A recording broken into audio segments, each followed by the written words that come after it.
Bonjour tout le monde. Je suis ici aujourd'hui avec la vice-première ministre Freeland et les ministres Blair, Lametti et Mendicino. Je veux commencer par remercier le commissaire Paul Rouleau et tous les gens qui ont participé et travaillé pour faire aboutir le rapport de la Commission sur l'état d'urgence. We were very clear from the beginning that invoking the Emergencies Act included the launch of a public inquiry to look at how and why we got there. This was an essential step to ensure transparency and accountability. During the inquiry, I welcomed the opportunity to appear and to answer the Commission's questions, as did all my colleagues. The work of the Commission and everyone involved was very important, not only to better understand what happened a year ago, but to have a roadmap going forward for any future government. Today, the Public Order Emergency Commission stated that the very high threshold to invoke the Emergencies Act was met. He found that what we experienced last year was a national emergency that threatened the security of Canadians. Our job as a government is always to keep people safe, and invoking the Emergencies Act was the necessary thing to do to remove the threat and to protect people. We've all been through a lot over these past years. Canadians have been stressed, faced real financial challenges, and lost loved ones. Many people came to Ottawa because they were hurting and wanted to be heard. In our country, everyone has the right to protest peacefully. That's a fundamental right that government will always defend. Here in Ottawa, people are used to political activity and protests on Parliament Hill. But as the Commissioner said, lawful protests descended into lawlessness, culminating in a national emergency. Streets were blockaded in our capital city for weeks, causing serious harm to families and small businesses. Aux frontières, à plusieurs endroits du pays, les barrages nuisaient à notre économie et mettaient en danger la sécurité publique. Par exemple, à chaque jour au pont Ambassadeur, c'est 300 millions de dollars de marchandises qui transitent entre Windsor et Détroit. Des milliers de personnes, de familles et d'emplois dépendent de la circulation de ces marchandises. Le fait de bloquer ce pont était tout simplement inacceptable.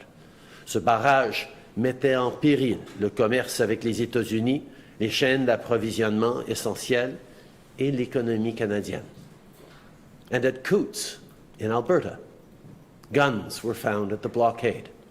There was a real risk that people promoting ideologically motivated violent extremism could act out, or that they could inspire others to act out against their fellow citizens. The situation was volatile and out of control. The Emergencies Act provided us with more tools to safely bring the illegal blockades and occupations to an end. Let's be clear. We didn't want to have to invoke the Emergencies Act. It's a measure of last resort. But the risk to personal safety, the risk to livelihoods, and equally, the risk of people losing faith in the rule of law that upholds our society and our freedoms, those risks were real. Responsible leadership required us to restore peace and order. Après avoir entendu des douzaines de témoins, après avoir étudié les documents nécessaires, la Commission sur l'état d'urgence a indiqué que l'année dernière, on faisait effectivement face à une urgence nationale. Et le seuil très élevé à respecter pour invoquer la loi sur les mesures d'urgence a été atteint. Ces mesures ne devraient jamais être prises à la légère. Depuis le début, notre gouvernement était confiant que c'était une décision responsable et on savait qu'il y aurait une commission d'enquête pour assurer d'être transparent pour les Canadiens. The report provides a comprehensive, objective account of what happened, and it also provides recommendations. Within the next year, our government will issue a comprehensive public response to the Commissioner's recommendations. On est tous d'accord qu'on n'aurait jamais dû en arriver là. Et on est tous d'accord qu'il y a des leçons importantes à tirer pour tous les gens impliqués. Because of the thoughtful work of the Commission, there are lessons for everyone involved: law enforcement agencies, all orders of government, and elected officials. We will take seriously what the Commissioner concludes and what he proposes. Responsible leadership means that we are always striving to do the very best for Canadians, in words and in deeds. Il y a 2 jours, c'était le jour du drapeau canadien. Il y a 58 ans, l'unifolié a été hissé sur la colline du Parlement pour la première fois. Chaque fois que je vois notre drapeau, je vois des valeurs comme l'ouverture, la compassion. 2 days ago, it was Flag Day. We celebrated the fact that 58 years ago, the maple leaf was raised over Parliament Hill for the very first time. When I look at the Canadian flag, I see hope. I see people who work hard every day. I see a country that has overcome tremendous challenges. There's a reason why Canada is one of the most successful democracies in the world. It's because we work at it. It's not always easy. Actually, sometimes it can be pretty hard. But it's worth it. Here in Ottawa, this Parliament, the Senate, the Supreme Court, these are not only old buildings, they're the institutions that protect our rights and freedoms. This is something we must all continue to care for and defend. Not just governments, not just elected leaders, but all Canadians. Our democracy is the responsibility of all of us together. A healthy democracy is always going to make us stronger, especially in this moment of change and global uncertainty. So let's be there for one another. Let's listen to and respect each other, even if we don't always agree. And let's continue to build a better future for all Canadians. Merci beaucoup. Thank you, Prime Minister. Merci, Premier Ministre. We have 25 minutes for questions from media. Nous avons 25 minutes pour les questions des médias. On va commencer avec CTV News. Kevin Gallagher, à vous la parole. Prime Minister Kevin Gallagher, CTV National News. So in his report, Judge Rouleau said that all levels of government failed to put political partisanship aside, to really cooperate on the emergency or crisis at hand. Prime Minister, what responsibility do you take for that failure? Obviously, the Commissioner did excellent work looking at all the different factors that brought us to a place of emergency, a place where Canada had no choice but to use a rarely never used provision that was created 30 years ago. I think we all have to make sure we are reflecting on what to take away from that. I certainly know that we do better when we all work together. Through the pandemic, different orders of government worked together extremely well to keep Canadians safe. That helped Canadians. We're working together right now on healthcare. That's good for Canadians. During the Emergencies Act, there were certainly things we all could have done more to work together, and we will absolutely be reflecting on those. For my follow-up on the freezing of financial assets, and this is maybe something that also your finance minister can answer as well. In the report, there was, though the freezing of financial assets was described as appropriate and effective, there were concerns, failures, he said, not having a delisting mechanism, for example, for those who have left the protest. That was a failure. Also, joint accounts where maybe one spouse was not involved or connected to the demonstration. So, does the government owe those people who were wrapped up and had their financial assets frozen, but were not involved with the protest, an apology or compensation?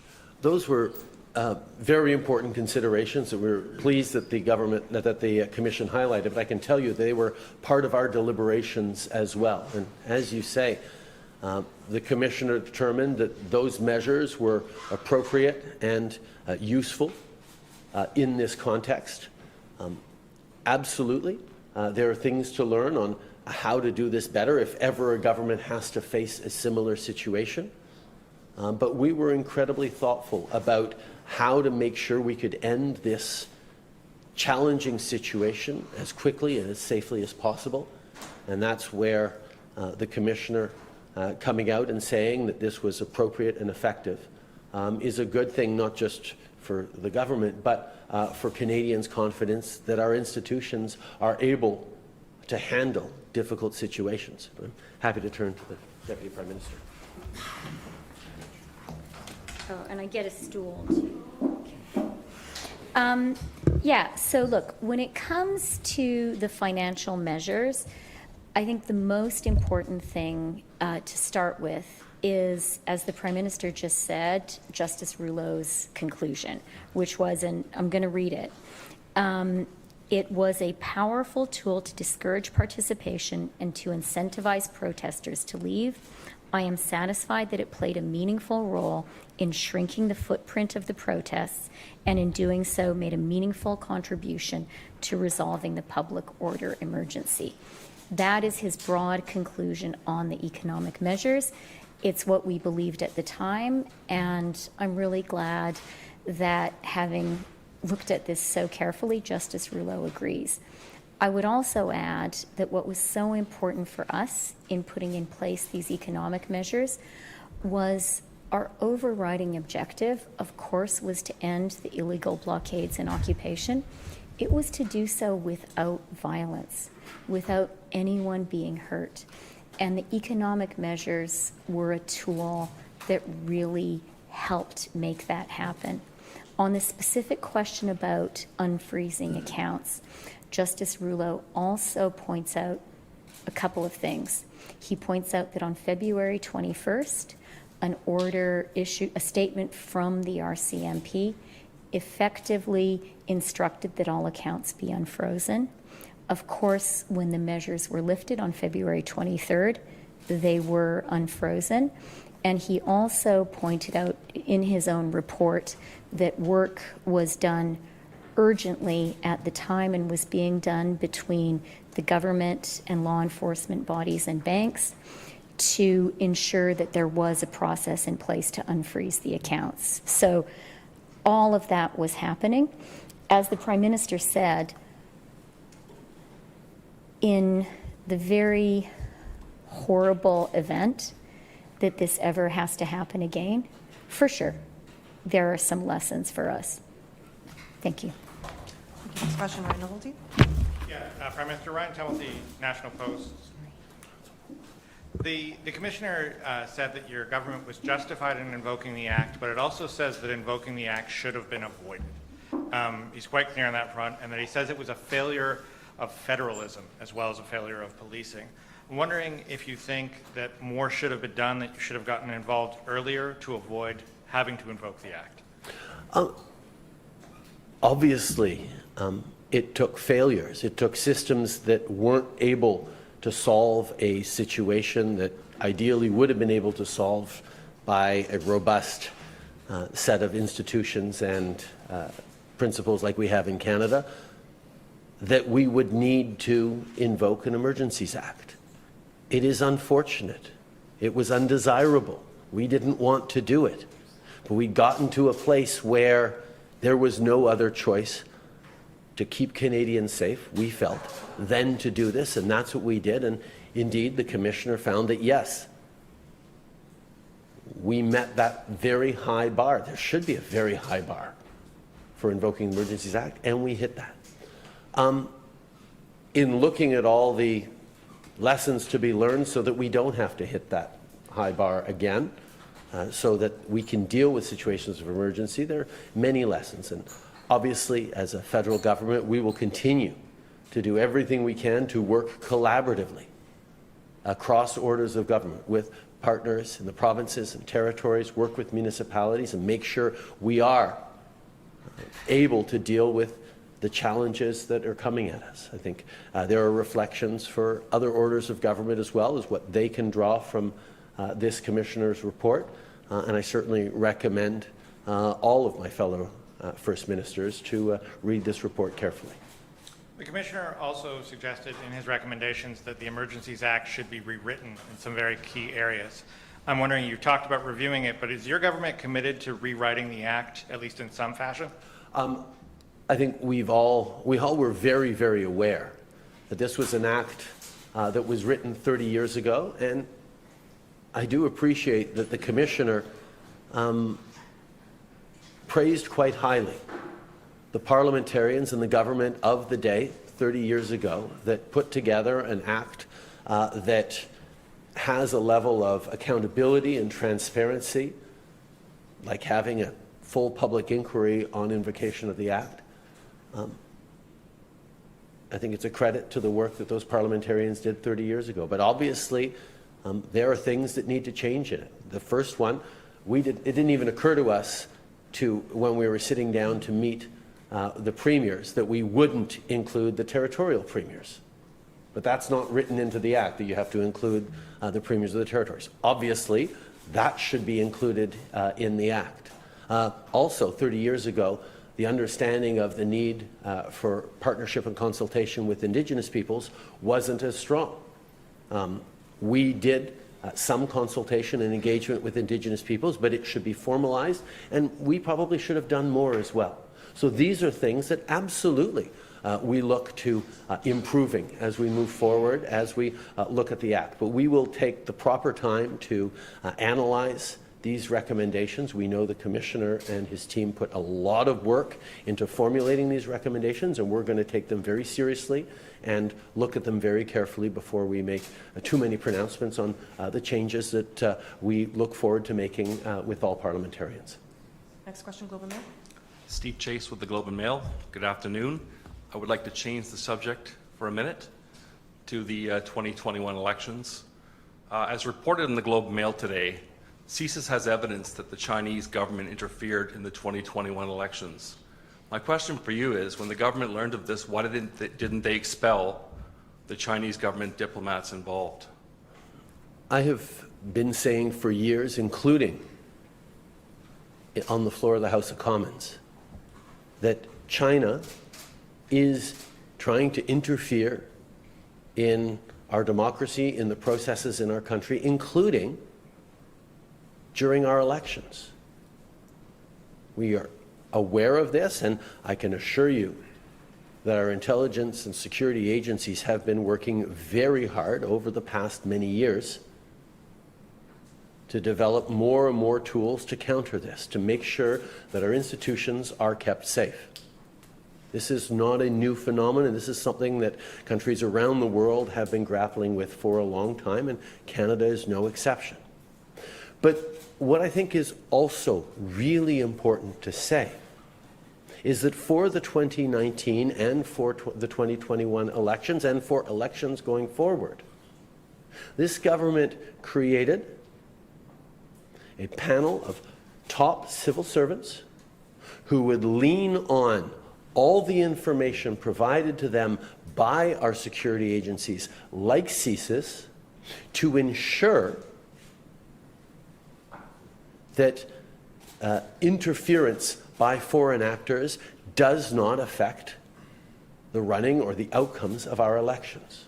And I can emphasize once again that Canada has some of the best and most robust elections in the world, and all Canadians can have total confidence that the outcomes of the 2019 and the 2021 elections were determined by Canadians and Canadians alone at the voting booth. Je l'ai dit bien souvent au cours des dernières années, incluant à la Chambre des communes, que la Chine, entre autres,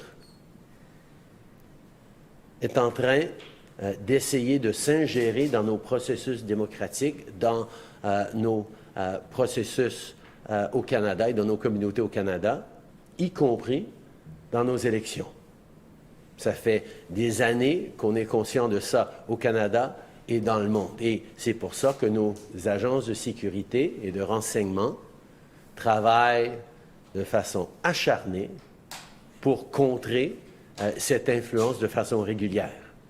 Et particulièrement par rapport aux élections, pour les élections de 2019 et 2021, et pour toutes les élections à venir, ce gouvernement a créé un panel de hauts fonctionnaires qui seront là pour veiller sur l'intégrité de nos élections, pour être informés et mis à jour par nos agences de sécurité et de renseignement comme la SCRS, pour s'assurer de l'intégrité de nos processus électoraux.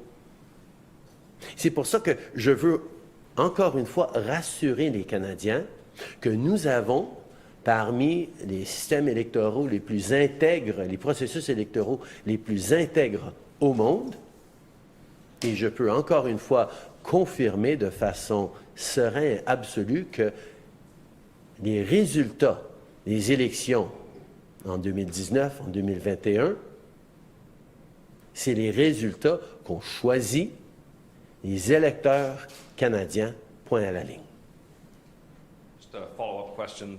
The CHCH reports that we reported on today, they talk about, for instance, the Consul General in Vancouver bragging about how they defeated two Conservative MPs. There are countless examples in there of Chinese state interference. Why did this task force you're talking about not tell Canada anything about this? And what happened to your foreign registry? We have, like I said, known for a long time that China and others engage in foreign interference in Canada, including during our elections. And certainly, the fact that a Chinese diplomat would try to take credit for things that would happen is not something that is unseen in diplomatic circles around the world. The fact is that the work that CHCH has done, including with our election integrity panel, headed up by our top public servants, will always ensure that any risks to our election or to the integrity of those elections get highlighted to Canadians. Next question. De TVA. M. Trudeau, vous vous faites rassurant par rapport aux résultats des élections, mais qu'est-ce que ça vous dit le fait que des gens au SCRS coulent des documents secrets et top secrets? Est-ce que ce n'est pas un signe comme quoi il y a un malaise au niveau de cette agence-là par rapport à la Chine? C'est certainement un signe que la sécurité au niveau de l'SCRS doit être revisée et je m'attends à ce que la SCRS prenne très au sérieux cet enjeu. Pour revenir au rapport du juge Rouleau, il parle d'un échec du fédéralisme. Est-ce que vous êtes d'accord avec ça? On a vu pendant ce processus qu'il y a eu des moments où les provinces auraient pu travailler différemment ou peut-être un peu plus collaborativement avec le gouvernement fédéral. Et il y a aussi eu sûrement des moments où le gouvernement fédéral aurait été aurait pu être un meilleur partenaire aux provinces aussi dans cette situation d'urgence. Je pense qu'il y a des apprentissages pour nous tous là-dedans et il y a certainement des réflexions que nous allons avoir là-dessus. Mais je vais quand même souligner qu'on a réussi ensemble à mettre fin à cette situation qui menaçait la sécurité des Canadiens. On l'a fait de façon qui protégeait les droits et libertés fondamentaux des Canadiens. On l'a fait de façon où on a pu le régler rapidement avec des mesures temporaires, limitées et raisonnables. Et l'étude approfondie, la transparence, l'imputabilité amenée par la Commission et le commissaire peut rassurer les Canadiens que malgré des moments difficiles, notre démocratie, nos institutions ont pu fonctionner pour dealer avec une situation exceptionnelle et d'urgence. Prochaine question. Following today's report, do you have any regrets about calling Ottawa protesters a fringe minority? Yeah, I wish I had said that differently.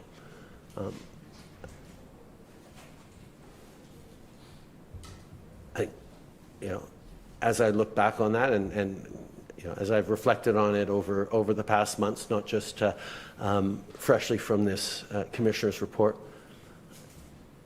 I wish I had phrased it differently. The fact is, there is a very small number of people in this country who deliberately spread misinformation and disinformation that led to Canadians' deaths, that led to excessive hardship in people who believed them. I continue to be very, very firm against those individuals.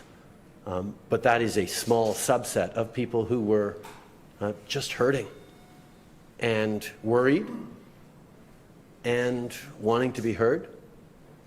And as much as I tried to emphasize throughout the time that, of course, we're always going to stand up for freedom of speech and freedom to protest peacefully, I wish I hadn't said something that was able to be spread larger. If I had chosen my words a bit careful, been more specific, I think things might have been a bit easier. Yeah. Oui, je regrette pas avoir choisi mes mots avec un peu plus de délicatesse. Je pense que c'est important pour les leaders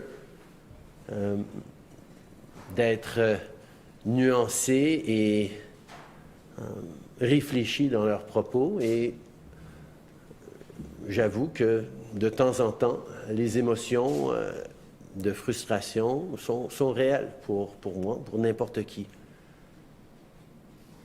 Mais en même temps, il faut reconnaître qu'il y a un petit nombre de gens ici au Canada qui ont utilisé la mésinformation, la désinformation pour amplifier les peurs et les anxiétés et les frustrations réelles et légitimes de plusieurs Canadiens, légitimes pour eux certainement, pour les manipuler et pour mettre en danger leur santé, leur sécurité, leur bien-être. Et sur ces gens-là, je ne retire pas mes propos, mais je regrette que mes propos sur ces gens-là ont pu être dépeints comme une attaque sur les gens en général ou les gens qui voulaient exercer leur liberté de parole et d'expression. Ce n'était pas mon intention et j'aurais pu et dû choisir mes mots différemment. In your opening remarks, you mentioned that the government will deal with the recommendations within the year, but one of the recommendations is to have actually a plan in place within the next 6 months of how you're going to deal with the recommendations. Can you at least commit to having a plan in place within the next 6 months? Yes. Prochaine question. Boris Proulx, Le Devoir. Vous êtes le premier gouvernement à avoir invoqué les mesures d'urgence. Pensez-vous que pour un futur gouvernement, ce sera plus facile ou plus difficile de le faire après ce précédent?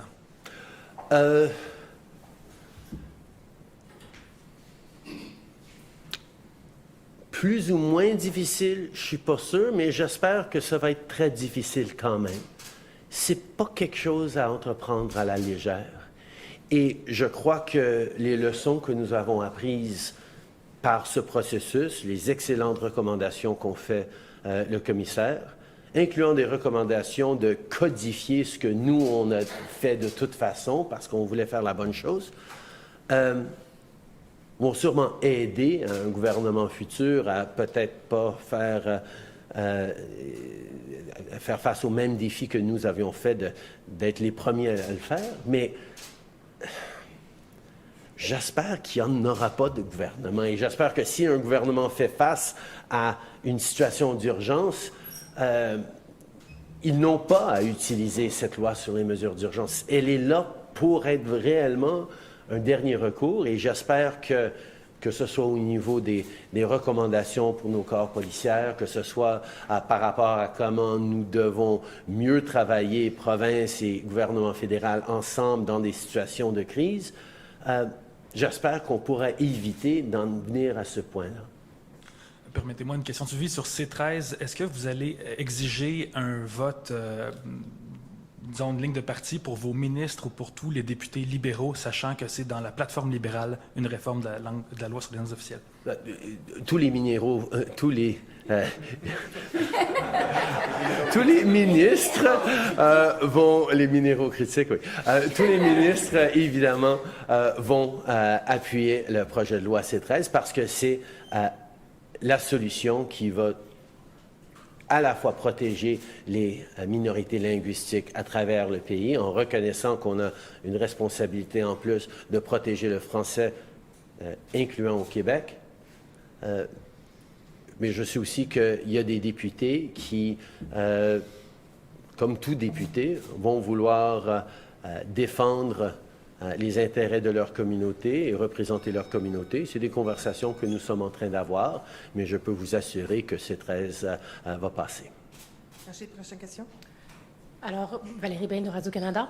Dans son rapport, le commissaire Rouleau écrit que lorsqu'il y a des pandémies, il n'est pas rare qu'on voit un manque de cohésion sociale, de l'agitation sociale, qui fait en sorte que les gens ne se tiennent plus et qu'il a mentionné que les gouvernements, les autorités auraient dû anticiper ça, être mieux préparés pour ça. Pensez-vous que vous avez sous-estimé la colère des Canadiens, surtout que le point de départ ou ce qui a allumé tout ça, c'est la mesure de vaccination pour les camionneurs? Pendant la pandémie, en tout temps, mais particulièrement pendant la pandémie, les gouvernements devaient prendre des décisions pour protéger la santé et la sécurité des citoyens. Et ça n'a pas été des décisions faciles, mais on s'est reposé sur la science, sur les conseils des experts, sur les études, sur les recommandations des médecins, pour faire tout ce qu'on pouvait faire pour garder les Canadiens en sécurité. Et, il faut reconnaître, ça a fonctionné. On a eu une pandémie moins douloureuse, moins mortelle, moins heurtante de façon économique que la plupart de nos pays pairs. Mais ça ne veut pas dire que ça a été facile. Ça a été quand même extrêmement difficile pour tous les Canadiens. Ceux qui se sont fait vacciner et ceux qui ne se sont pas fait vacciner. Et on le voyait très bien qu'effectivement, il y avait une partie de la population qui était en profond désaccord avec les mesures qu'on avait mises de l'avant. Et on a essayé de conjuguer avec ça, on a essayé de trouver des façons de rassembler les gens, mais évidemment, on aurait dû essayer d'en faire plus. Alors, je prends ça au sérieux. Un gouvernement responsable devrait toujours être en train d'essayer de protéger les gens, mais aussi de rassembler les gens. Il y a des leçons à apprendre pour le futur, mais on espère pas trop de futures pandémies. Pour ce qui est de réformer la loi, avez-vous un échéancier? On s'attend à regarder de façon très attentive toutes les recommandations et les conclusions du commissaire Rouleau et on va s'avancer de façon responsable dans l'année à venir. We have time for one more question. Bonjour, M. Trudeau. Mylène Crête de la presse. Parlant de réforme de la loi sur les mesures d'urgence, le juge recommande de changer la définition de menace à la sécurité nationale. Qu'est-ce que vous pensez de l'idée d'inclure des menaces à la sécurité économique dans cette définition? Bien, c'est une question qui s'est beaucoup posée pendant nos discussions à l'interne en tant que Conseil des ministres, mais aussi pendant la commission. Est-ce qu'on devait inclure les enjeux économiques? Et je trouve que le commissaire a eu une réponse pas mal raisonnable dans son approche, qui disait que oui, on peut et on devrait considérer des enjeux économiques comme pouvant contribuer à une situation de sécurité nationale, mais que ce ne serait pas assez si c'était seulement des préoccupations économiques. Donc, c'est un des facteurs qu'on devrait considérer, et pour nous, c'était un des facteurs qu'on a considéré. Donc, certainement, c'est une réflexion qu'on va voir si on a besoin ou non de modifier cette partie-là de la décision. C'est une réflexion que nous allons avoir. Mais par rapport aussi à cette idée de la définition utilisée par la SCRS, on a vu que ça a amené un certain niveau de confusion et de manque de clarté dans les délibérations et dans l'analyse de l'utilisation de la loi sur les mesures d'urgence. Et je pense que c'est très raisonnable de chercher à clarifier et d'utiliser une définition qui ne se penche pas à cette confusion d'être une même définition interprétée de deux façons différentes selon le statut qu'on est en train de regarder. Avez-vous un message aujourd'hui pour les gens qui ont participé au Convoi de la liberté?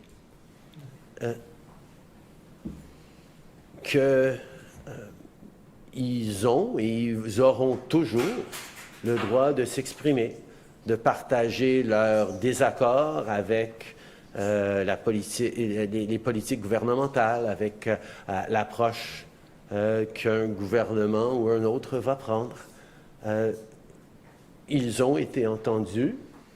Ils ont été entendus depuis le début. Mais en tant que gouvernement, nous avons fait le choix de mettre la science, les données, l'avis des experts en priorité pour protéger les Canadiens. Je comprends que ce n'est pas tout le monde qui serait d'accord avec ça, mais nous, on est un gouvernement ancré dans la science, dans les données, et je pense que les analyses qui ont été faites par des instances internationales et autres ont démontré qu'une approche où plus de 80% des gens se sont fait vacciner, pleinement vaccinés, où on avait des mesures pour aider les petites entreprises, les familles, les travailleurs, les aînés, les jeunes à passer à travers ces moments difficiles, a livré de meilleurs résultats que des pays ou des endroits qui n'ont pas mis la sécurité des gens ancrés dans la science et dans les conseils des experts au centre de toutes leurs décisions. Mais on est un pays magnifique de diversité, pas juste de diversité d'origine, mais de perspective. Il faut qu'on s'assure de s'entendre les uns les autres, de s'écouter les uns les autres, et on va continuer de le faire.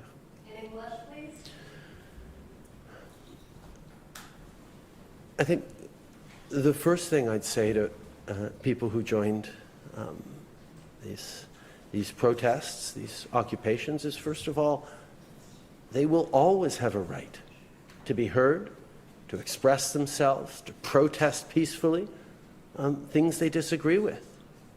And they have been heard. They've expressed very clearly their views, their perspectives, and they're hurt.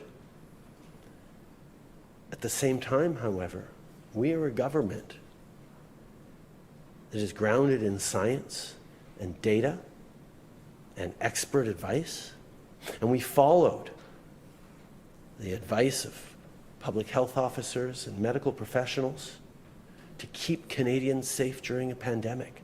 That include encouraging through every means we could people to get vaccinated. And that worked. We had a better pandemic than many of our peer countries, with fewer deaths, with lower levels of economic disruption, with greater social cohesion than many other places. And we will continue to listen to all voices across this wonderfully diverse country that isn't just diverse geographically or culturally or in origins, but also in perspectives. But listening to each other goes in both directions. We hear their skepticism around science, but they need to also hear our belief in science. These are conversations that we need to have. Not to say, of course, that everyone who chose not to get vaccinated doesn't believe in science. Of course not. Individuals can make decisions for themselves, and we'll always respect that. But those individuals who deliberately chose to amplify falsehoods and put their fellow citizens at risk, those were things that a government needs to stand firmly against, because our job is to keep Canadians safe. That's what we did during this Emergencies Act. That's what we did during this pandemic. That's what we will continue to do. Thank you. Merci That will beaucoup, tout conclude le monde. today's press conference. Merci, ça va mettre fin à la conférence presse.